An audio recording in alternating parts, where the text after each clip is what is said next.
Alhamdulillahi Rabbil Alamin wassalatu wassalamu ala ashrafil anbiya'i wal mursalin wa ala alihi wa sahbihi ajma'in. Qala syekhul imamul muallifu rahimahullah wa adaman naf'a bihi wa ibarakati ulumihi wa bikum fid daraini amin. Qala radiyallahu ta'ala ankum. Bismillahirrahmanirrahim. Wa sababu ikhtilafihim, dan sebab adanya perbedaan para ulama pendapatnya, hal hukmuhu hukmul malil waridi alaihi, apakah hukumnya hukum harta yang datang atasnya, au hukmuhu hukmu malin lam yarid ala malin akhar, atau hukumnya hukum harta yang tidak datang di atas harta yang lain. Faman qala hukmuhu hukma malin lam yarid ala malin akhar, ulama yang berpendapat hukumnya adalah hukum harta yang tidak datang di atas harta yang lainnya. A'ani malan fihi zakatun, yang saya maksud adalah harta yang ada kewajiban zakat padanya. Jadi dia punya harta dua. Harta yang pertama diambil manfaatnya untuk usaha, untuk dagang, untuk berniaga.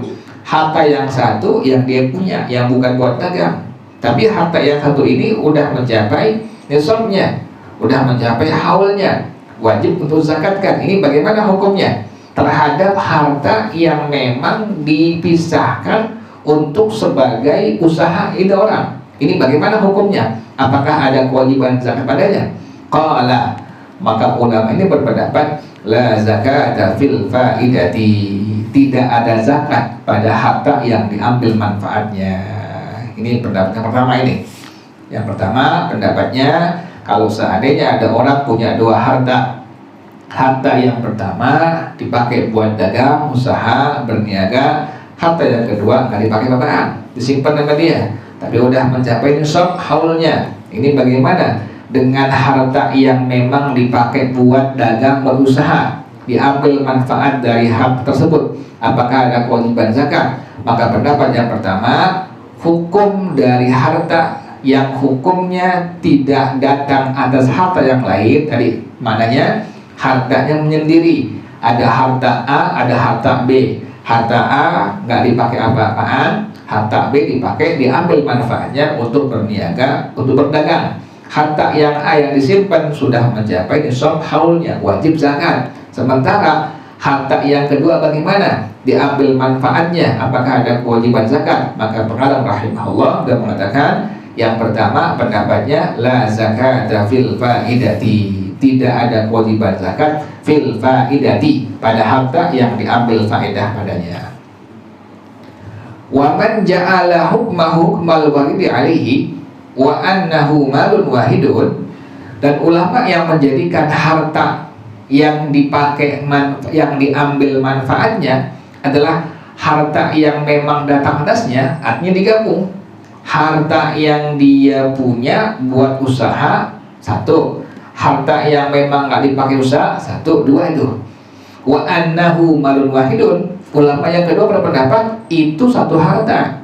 Jadi mau harta yang dipakai buat dagang dengan harta yang nggak dipakai buat apa-apaan, itu adalah malun wahidun, satu harta yang punya diri juga. Ini bagaimana hukumnya? Kalau ulama ini menghukumkan demikian, pokoknya hukum harta yang diambil manfaat faedahnya, hukum harta yang datang atasnya, digabung jadi satu, itu harta. Ini bagaimana hukumnya? Qala, maka ulama ini berpendapat idza kana al-waridu alaihi zakatah bikaunihi nisaban utubira hauluhu bihaulil mali waridi alaihi, apabila harta yang datang atasnya adalah harta yang wajib zakat, yang disimpan itu hartanya wajib zakat. Bikaunihi nisaban, udah mencapai nisab.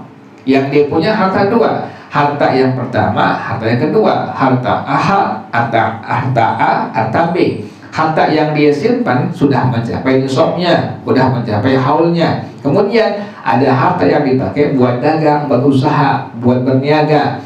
Nah, ini bagaimana? Oh, tubir hauluhu bihaulil bagil warid alaihi, maka dihukumkan haulnya dengan haul harta yang nggak dipakai apa-apa.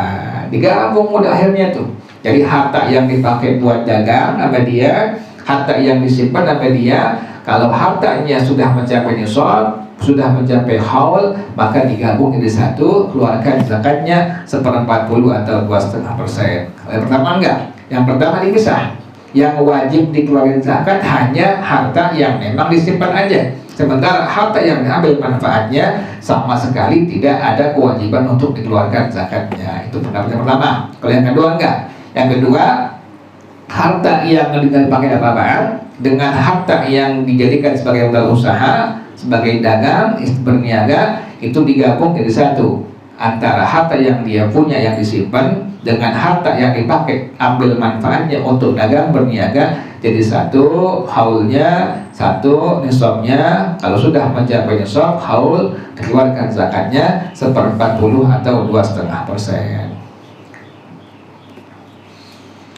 Kemudian wa umumu qaulihi alaihi salatu wassalamu, dan keumuman sabda Rasulullah sallallahu alaihi wasallam, la zakata fi malin hatta yahula alaihi haulu, tidak ada zakat pada sebuah harta sehingga itu harta mencapai haul. Maka bagaimana ini hadis tersebut pemahamannya?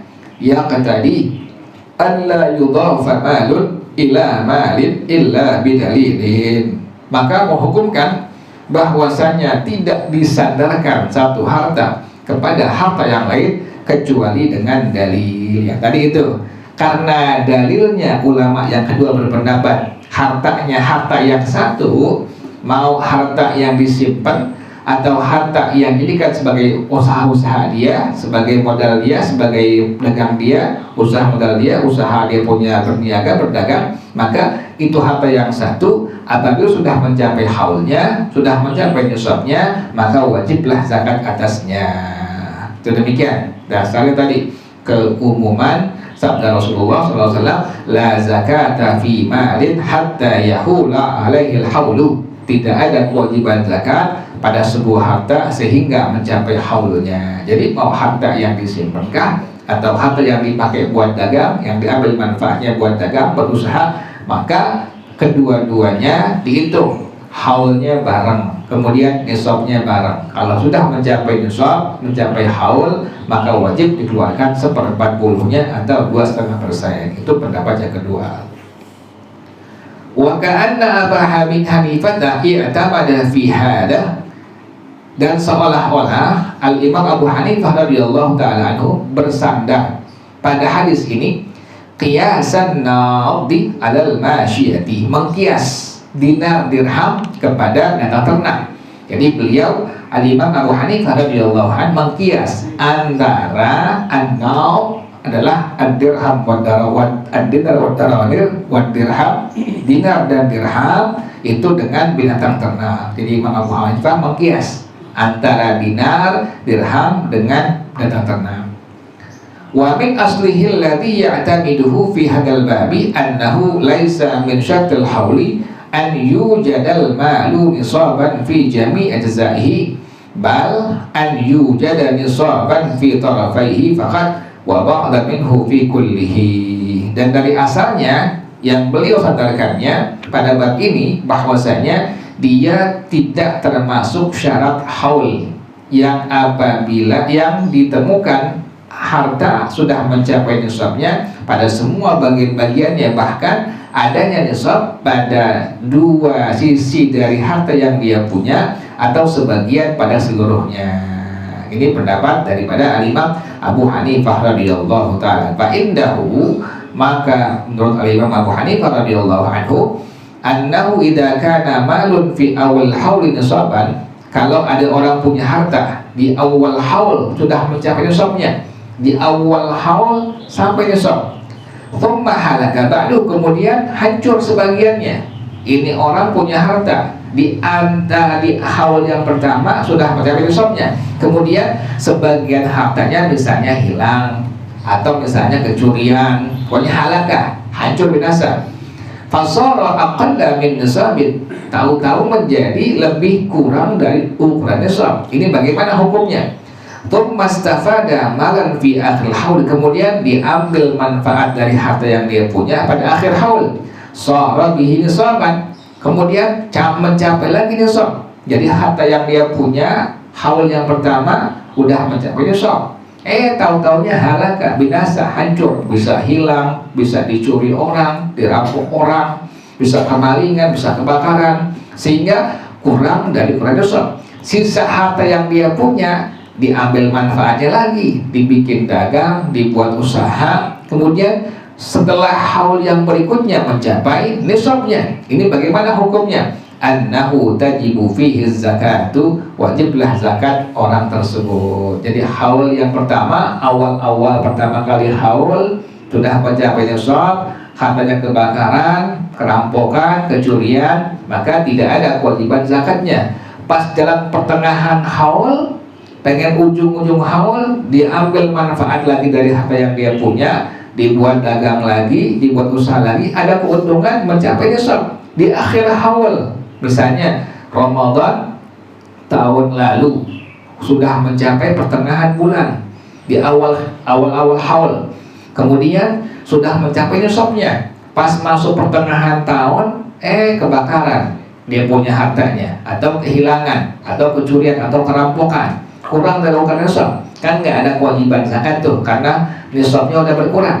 Baru setengah jalan haul, pas di ujung pengen mendekati akhir haul, ini orang bangkit lagi. Dia punya sisa daripada uangnya, hartanya dipakai buat modal usaha, buat dagang, buat berniaga, ada keuntungan.